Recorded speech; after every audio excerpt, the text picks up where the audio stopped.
convinced of their own righteousness and despised everyone else. Two people went up to the temple area to pray. One was a Pharisee, the other was a tax collector. The Pharisee took up his position and spoke this prayer to himself. "O God, I thank you that I am not like the rest of humanity, greedy, dishonest, adulterous, or even like this tax collector. I fast twice a week, and I pay tithes on my whole income." But the tax collector stood off at a distance and would not even raise his eyes to heaven, but beat his breast and prayed, "O God, be merciful to me, a sinner." I tell you, the latter went home justified, not the former. For whoever exalts himself will be humbled, and the one who humbles himself will be exalted. The Gospel of the Lord. Praise to you, Lord Jesus Christ.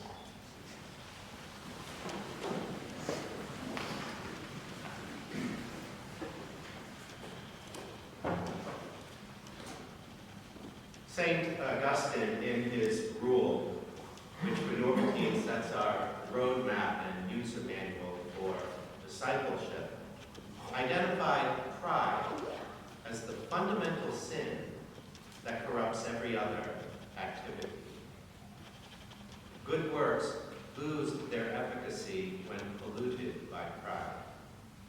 It's the first challenge that Augustine gives us in the very beginning of the rule. He cautions us that even good works of charity can impoverish the soul when done for the wrong reasons or the wrong attitude. He wrote this, "Indeed, every other kind of sin has to do with the commission of evil deeds, whereas pride lurks even in good works in order to destroy them. And what good is it to scatter one's wealth abroad by giving to the poor, even to become poor oneself, when the unhappy soul is thereby more given to pride in rejecting riches than it had in possessing them?" And so I present to you in today's reading the Pharisee, one who did everything correctly, but still lost his soul. A man whose religious practice ran a mile wide, but only a half-inch deep. Consider that in outward appearance, his religious commitment and practice is impeccable. He appears to be a holy man. He goes above and beyond current practice. He fasts twice a week, not even Norbertines do that. He must be holy. He contributes to the temple in his tithes, and he comes dutifully to the temple to pray, above and beyond what is required of a typical person. But something has gone very wrong. He is convinced of his own righteousness, and he despises everyone else. That word is a crucial word. He despises, and therefore lost his soul. We all have a little bit of the Pharisee. We do. We should be honest about that. Jesus emphasizes this parable because he, and Augustine after him, and the church herself, knows that religion can corrupt if practiced with the wrong attitude and the wrong inner orientation. Now you might say, well, I don't despise anybody. And that would be true. But that word, in its biblical context, is different from its current connotation. We equate despise with 8 times 10. I don't just hate you, I despise you.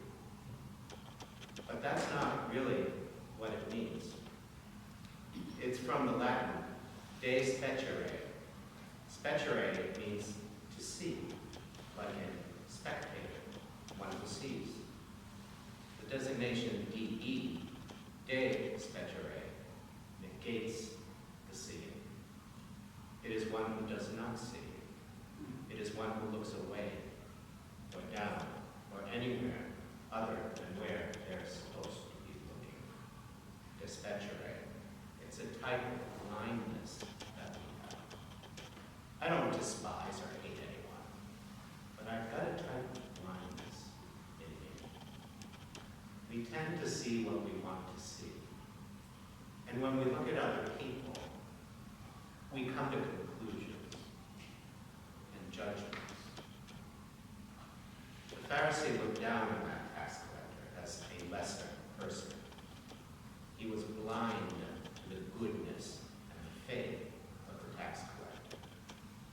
That was a choice he made, probably unconsciously because pride blinded him and he was not even aware of it. But for us, when we look away or look down upon another, it is a conscious decision, and it is a sin because we have been told not to do that by Jesus Christ himself. The Pharisee didn't have anyone to correct him, but we do. We know that.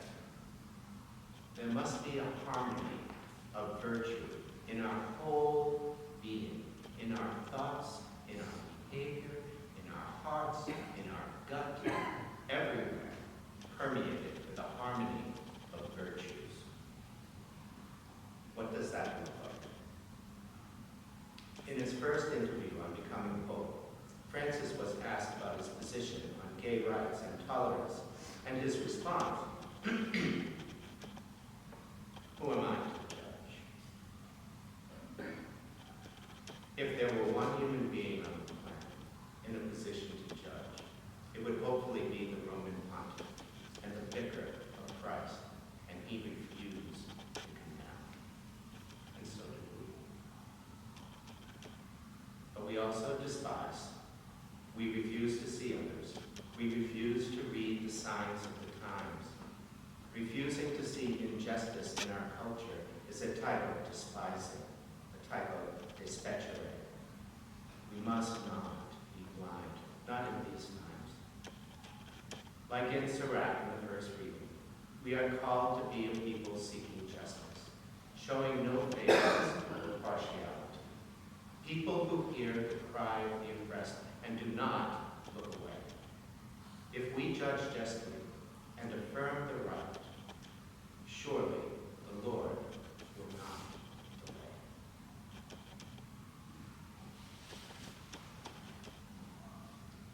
There will be